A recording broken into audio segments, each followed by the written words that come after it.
জয় Hind friends, শুভ সন্ধ্যা। Welcome to Bangla defence academy. 31শে জুলাই এসএসসির যে আমাদের হেড অফিস আছে সেখানে যে প্রোটেস্টটা ছিল, সেই প্রোটেস্টে আজকে পুরোটা কী হলো সেটাই তোমাদের বিস্তারিত বলবো। দেখো, প্রথম থেকে বলছি যে যখনই আমাদের অল ওভার ইন্ডিয়ার সমস্ত টিচার সেখানে যন্তর মন্ত্রের সামনে উপস্থিত হয়, বৃষ্টি পড়ছিল, সেই মুহূর্তে সমস্ত টিচাররা একজোট হয়েছিল, স্টুডেন্টরাও ছিল। তারপর যেটা হলো সেটা বেদনাদায়ক এবং মর্মান্তিক।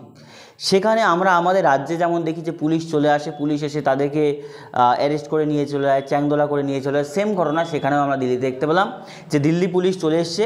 দিল্লি পুলিশ এসে সে তোমাদের ইন্ডিয়ার যত বড় বড় টিচার হোক, সমস্ত টিচারদের প্রথম কথা লাঠিচার্জ করার চেষ্টা করছে, কাউকে হ্যারেস করছে, কারো দেখলাম যে জামা কাপড় ছিঁড়ে গিয়েছে দৌড়াতে গিয়ে পুলিশের সাথে টানা হেঁচড়া করতে গিয়ে। নিতু ম্যাম ছিল, রাকেশ যাদব স্যার ছিল, আদিত্যরঞ্জন স্যার ছিল এবং অন্যান্য আরও অনেক টিচারই ছিল। প্রত্যেক টিচারদেরকে কিন্তু যে কৌশলটায় দিল্লি পুলিশ করলো কি, প্রত্যেক টিচারদেরকে ছত্রভঙ্গ করে দিল এবং তাদেরকে বাসে করে বসিয়ে এক জায়গা থেকে আরেক জায়গায় নিয়ে যাচ্ছিলো। এবং কথা হচ্ছে গিয়ে বাসে করে বসিয়ে দিল্লির বাইরে নিয়ে যাওয়া হচ্ছিলো সমস্ত টিচারদের, মানে একটা বাসে না, বিভিন্ন বাসে বিভিন্ন দিকে আলাদা করা হচ্ছিলো, যাতে যন্তর মন্ত্রের সামনে সেই ভিড়টা না হয়। কারণ বড় বড় টিচাররা যখন একসাথে প্রোটেস্ট হবে সেটা ভয়ানক রূপ নেবে, সেটা যাতে হতে না পারে, এটা প্রথমে দিল্লি পুলিশ করেছে। তারপরে যেই ব্যাপারটা হচ্ছে যে সারাদিন ধরে বৃষ্টি চলছে এবং কিছুক্ষণ পরপর পুলিশ এই দিকে তো কোথাও মানে দৌড়াচ্ছে, তো এই দিকে কোন দিকে দৌড়াচ্ছে, মানে যা তা অবস্থা, বুঝতে পারলে? কারণ টিচাররা স্টুডেন্টরা মিলে একটা জাস্ট এসএসসি চেয়ারম্যানের কাছে জাস্ট একটা দাবি রেখেছিল যে আপনার সাথে কথা বলতে চাই। তো প্রথমের দিকে সেটা পুরোপুরি ডিনাই হয়ে যায় যে কোনো কথা বলা হবে না, ঠিক আছে। আর তারপর থেকেই পুলিশের এই ধরনের অত্যাচার শুরু হয়ে যায়। এরপর যেটা হয়, এরপর যেমন দেখলাম যে রাকেশ যাদব স্যার, নিতু ম্যামকে একটা বাসে করে আলাদা দিল্লির থেকে কোথাও নিয়ে যাওয়া হচ্ছে, 2 ঘন্টা 1.5 ঘন্টা ধরে বাসে চলছেই। কোথায় যাচ্ছে কী বৃত্তান্ত পুরো কথা পুলিশ বলছে না। সেম ঘটনা আদিত্যরঞ্জন স্যার বা অন্যান্য যে টিচার আছে, সায়েন্সের কিছু টিচার আছে, সাহিল স্যার, আরও 2-4 জন টিচার, আমার নাম মনে পড়ছে না এই সেজনে, তারাও কিন্তু তাদের সাথে ছিল এবং তাদের ক্ষেত্রেও টিচার RW টিচার আমাদের ছিল।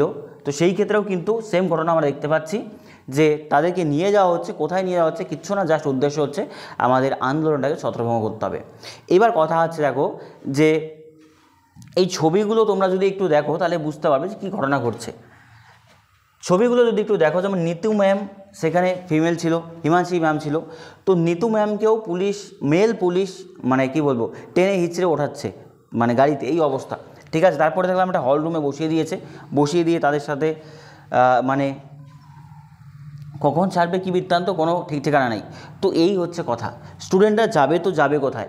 আজকে কোথাও যদি একটা প্রোটেস্ট হয়, তারা গিয়েছিল, স্যাররা, টিচাররা, স্টুডেন্টরা কোথায় গিয়েছিল? জাস্ট কথা বলতে যে এটা যে হচ্ছে এটার সুরাহা কী আছে, কিন্তু সেই কথাটা প্রথমে শোনা হয়নি। শেষের দিকে বেলা যত গড়ায়, প্রোটেস্ট সারা দিন চলতে থাকে। সেখানে তারপর এসএসসি চেয়ারম্যানের সাথে কিছু সংখ্যক টিচার দেখা করতে পেরেছে।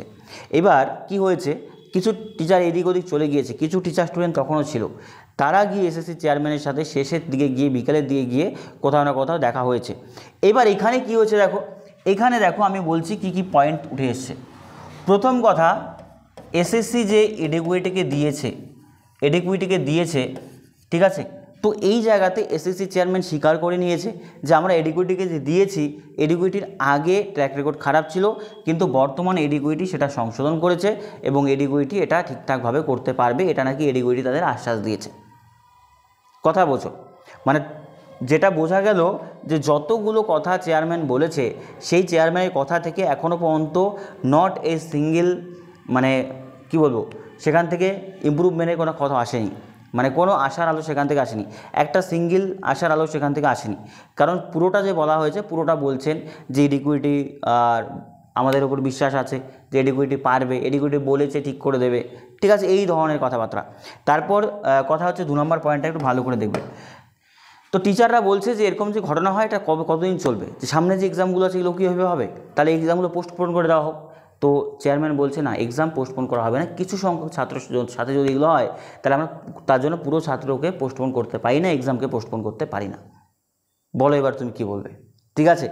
তারপর টিচাররা বলেছেন যে যেহেতু পোস্টপোন করতে পারবেন না, তাহলে যে স্টুডেন্টদের সাথে মানে এই সমস্যাগুলো হলো, যে স্টুডেন্টদের এক্সাম দিতে পারলো না, যে স্টুডেন্টদের হ্যারেস হলো, তাদের সাথে কি, তো সেখানে এসএসসি বলেছে প্রায় 55,000 তারা 55,000 স্টুডেন্ট এরকম, তাদের কথায় যে 55,000 স্টুডেন্ট আমাদের এরকম চিহ্নিত করা হয়েছে যাদের সাথে খারাপ হয়েছে বা যাদের সাথে ইলিগাল কিছু হয়েছে, মানে এক কথায় এক্সাম দিতে পারেনি বা এটা ওটা হয়নি। তো এসএসসি যদি নিজেই করে 55,000, তাহলে এই সংখ্যাটা কত বড় তোমার আইডিয়া আছে যে এর থেকে কত বেশি আরও হতে পারে জেনুইনলি? বুঝতে পারছো ব্যাপারটা?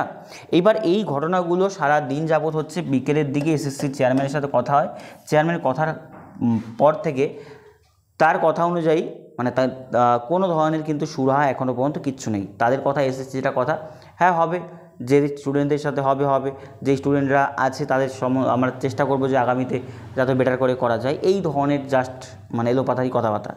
এবার মেন পয়েন্টটা যেটা আমরা এর আগেও শুনেছিলাম যে টিসিএসের কাছ থেকে কেন নেওয়া হলো, কারণ টিসিএস এই এক্সামগুলো কন্ডাক্ট করানোর জন্য যে পরিমাণ টাকা নিত এডিকুইটি, তার থেকে অনেক কম টাকায় মানে সেটাকে নিয়েছে, ঠিক আছে, অনেক কম টাকাতেই তাদের কিন্তু মানে বাজেট হয়ে গিয়েছে। তাহলে যখন কোনো একটা এক্সাম তুমি এত কম টাকায় বাজেটে দিচ্ছ, এসি দিচ্ছে, তো সেই জায়গাতে তো গাফিলতি হবেই, কারণ প্রত্যেকটা স্টুডেন্টের ফর্ম ফিল আপের সময় কিন্তু তুমি দেখবে টাকা নেওয়া হয় এবং এসএসসির টাকা কিন্তু রিটার্ন হয় না। তাহলে সেই টাকাটা আমাদের এক্সামের জন্যই হয়। তাহলে আমাদের এক্সামের টাকা আমরা এক্সামে বসবো, সেই জায়গাতেও কিন্তু সমস্যা চলছে, বুঝতে পারলে? তো সারা দিন ব্যাপী আমরা দেখতে পাচ্ছি যে এই ধরনের ঘটনা, যেখানে তোমরা দেখবে যে সকাল থেকে সমস্ত টিচাররা এখানে ছিল এবং প্রত্যেকটা টিচারকে হ্যারেস করা হয়েছে, প্রত্যেকটা টিচারকে মানে কী বলবো, দৌড়ানো হয়েছে দিল্লির রাস্তায়, ঠিক আছে, মানে সোজা বাংলা ভাষায় বলতে গেলে। তারপর সেখানে তাদেরকে বাসে উঠিয়ে কোথায় নিয়ে যাওয়া হচ্ছে কোনো ঠিক ঠিকানা নেই, ঠিক আছে। এই জায়গায় তুমি দেখবে RW টিচার আছে, ল্যাঙ্কার্স গুরুগুলোর টিচার আছে, ঠিক আছে, অভিনয় স্যার আছে, প্রত্যেক টিচার এখানে আছে, ঠিক আছে, সমস্ত টিচার সেখানে গিয়েছেন, ঠিক আছে, সবাই মিলে সেই প্রোটেস্ট করেছে। কিন্তু কথা হচ্ছে কি ওই এসএসসি নড়ে চড়ে বসছে না। তো এরপরে কি করা যেতে পারে? এরপরে দেখো আরও বড় মাপের আন্দোলন কিন্তু হতে পারে, সেটার জন্য সবাইকে রেডি থাকতে হবে, ঠিক আছে। এই দেখো নিতু ম্যামকে পুলিশ নিয়ে যাচ্ছে, ঠিক আছে। তারপর আমরা দেখলাম যে কিছুক্ষণ পরে একটা ঘরে তাদেরকে রেখে দেওয়া হয়েছে, একটা হল রুমে রেখে দেওয়া হয়েছে।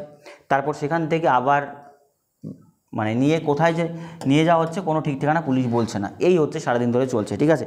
তো কথা হচ্ছে এইবার আমরা কি বুঝলাম বলো? এসএসসি চেয়ারম্যান প্রথম কথা বলবেন না, তারপরে কথা বললেন।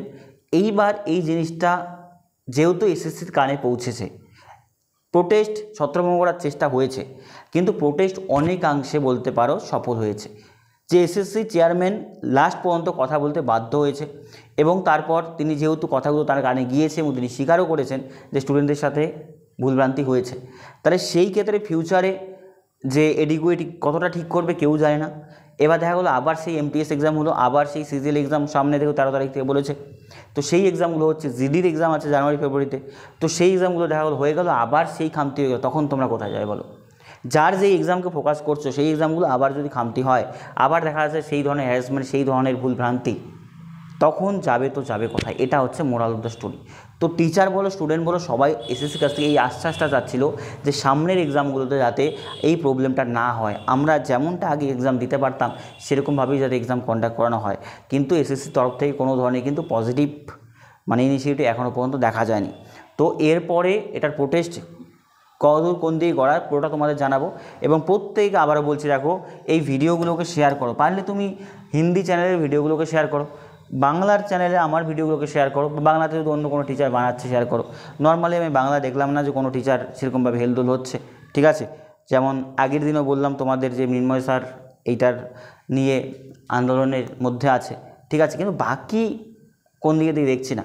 কারণ যেই টিচাররা বাংলাতে জিডি স্টুডেন্ট হাজার হাজার স্টুডেন্ট পড়ান, একটু জাস্ট কান খুলে শুনবে, হাজার হাজার জিডি স্টুডেন্ট পড়ান, ঠিক আছে, তারাও একটা টু শব্দ পর্যন্ত বলছে না। তাহলে তুমি জাস্ট ইমাজিন করো যে তোমরা যেই টিচারদেরকে পাশে পাবে ভেবেছিলে, সেই টিচাররাও কিন্তু আজকে নেই পাশে। কেন নেই বাংলা টিচারদের? কেন মনে হচ্ছে না যে প্রোটেস্টের সাথে থাকা দরকার? কী বৃত্তান্ত আমি আজও জানি না, ঠিক আছে, সেটা হয়তো তারা ভালো বলতে পারবেন। তো কথা হচ্ছে যেই মুষ্টিমেয় টিচার বাংলা থেকে 2-4 জন আছেন, তারা আমরা বাংলা থেকে যতটুকু সম্ভব সেই প্রোটেস্টটা করার চেষ্টা করব, সেই ডিজিটালি হোক। কারণ এতটা দিল্লিতে গিয়ে হয়তো যেরকম দরকার হয় তাহলে যাব, যদি দরকার হয় যে অল ওভার ইন্ডিয়া থেকে প্রত্যেকটা স্টেট থেকে সমস্ত টিচারদের আসতে হয় তাহলেও আমরা যাব, সেই ক্ষেত্রেও রাজি আছি। কিন্তু এখনও পর্যন্ত ডিজিটাল মাধ্যমে যতটুকু দরকার হয় আমরা কিন্তু করেছি। বিভিন্ন ক্ষেত্রে কমেন্ট করে তোমরা রিকমেন্ড আই থিঙ্ক করেছো, সেখানে গিয়ে সেই জিনিসগুলো দরকার, সেই সাপোর্টটা থাকা দরকার, ঠিক আছে। প্রত্যেকে সাপোর্টটা রাখো, ঠিক আছে। প্রত্যেকে সেই ভিডিওগুলো শেয়ার করো, যে কোনো জায়গাতে শেয়ার করো, হোয়াটসঅ্যাপ হোক, ফেসবুক হোক, যাতে এই প্রোটেস্টটা আরও বেটারভাবে হতে পারে। এবং আমরা আশা রাখবো যে আগামী দিনে এই প্রোটেস্ট আরও বেটার জায়গায় যাবে এবং এটার বেটার কিছু সুরাহা হবে।